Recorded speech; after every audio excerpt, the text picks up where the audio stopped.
Okay, anyway, guys, matanong ko lang. Ano ba yung ending ng screen? Ano ba yung story? Alam mo naman ako. Ano ba yung story ng Lucy Creek? Ano yung pinaka-plot niya?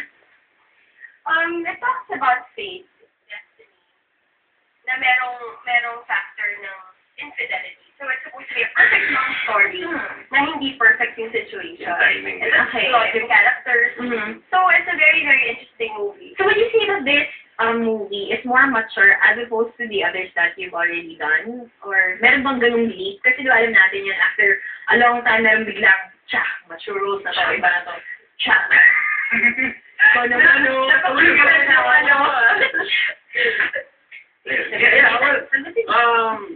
medyo mahirap siya i-compare sa ibang pelikula like One More Chance.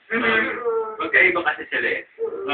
Yes, you can say na it's bagay sa amin to because napaka-mature ng love story. And it's a very flawed love story.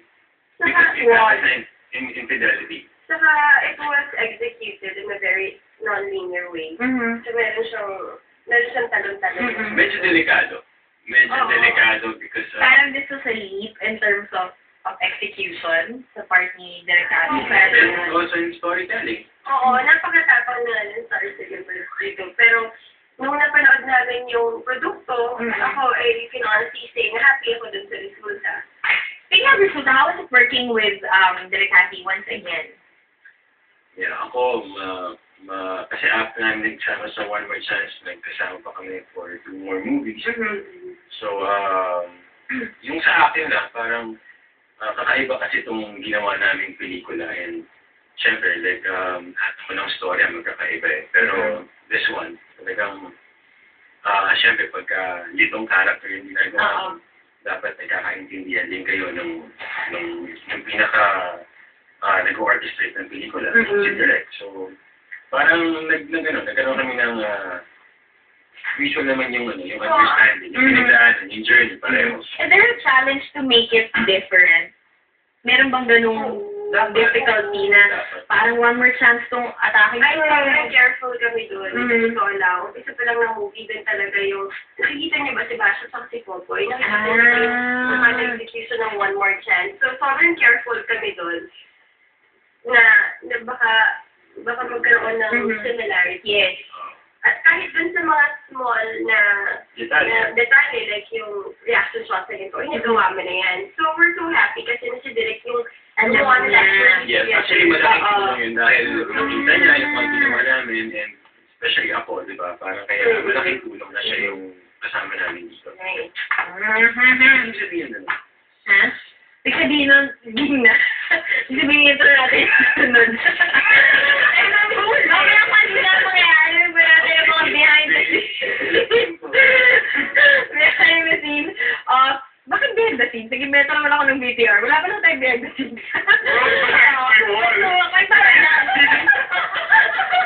Parang naman bago yung pagka-BJ ko dito. Parang, bago talaga mating dito. Akala kong galing-galing ko. Okay, thank you. Anyway, here's from there. Welcome back to you. Our sponsor of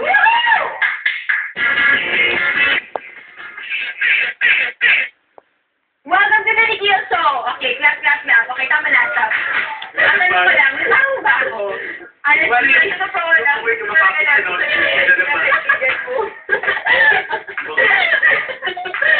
Kasi layo kayo naglayo sa akin eh. Hindi kayo sanay sa malamig. Wala kami aircon sa bahay. Anyway, okay, mabalik tayo sa ba't nga pala ko dito? No, we have a movie. I miss you like. No. Miss you. Walang I. Crazy. Sorry. Parang natibaya. Miss you like crazy. As you mentioned earlier, you shot some parts of the movie in Malaysia. Kung saan ang shoot niyo doon? Masaya. Masaya, pero nakakapagod siya. Kasi skeleton crew. Oo. So, kanya-kanyang dalawa ng reflector. So, kasi nakakaya naman na. Actually, nakakita talaga yung muscles ni Jolly sa kapatid. Lahat kasi ng ano doon, lahat ng boys, parang nagtatabaho tapos ikaw, parang, ikaw parang wala kang gagawin. So, nakakaya naman. So, nagkaroon ng silbi yung dalawang baril ko dito. Yun. Na-develop siya, na-unearth siya. Anyway, your fans also have a chance to win a trip for two. Pupunta sa papunta sa Malaysia. Yay! Proud of it. For 3 days and 2 nights, and meron kasama itong hotel accommodation and dinner at TL Tower Revolving Restaurant. Wow! Hindi kami nakakain dyan, ha? Oo, revolving Via, restaurant. via Bluetooth. Via YouTube. Ano ba dapat nilang gawin? Just record your videos. Tell us why you deserve to win the Malaysia getaway. Then, email your video entry to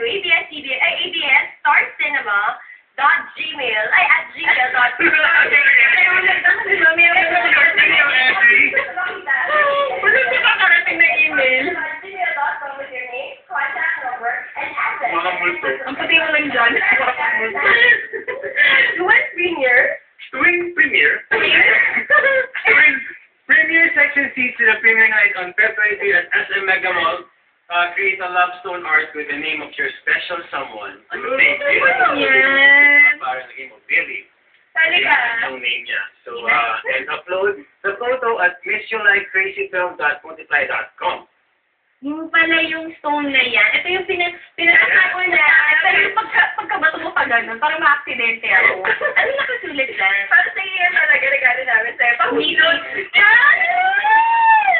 Parang dito lang. Oh, yung tip naman, kasi lang.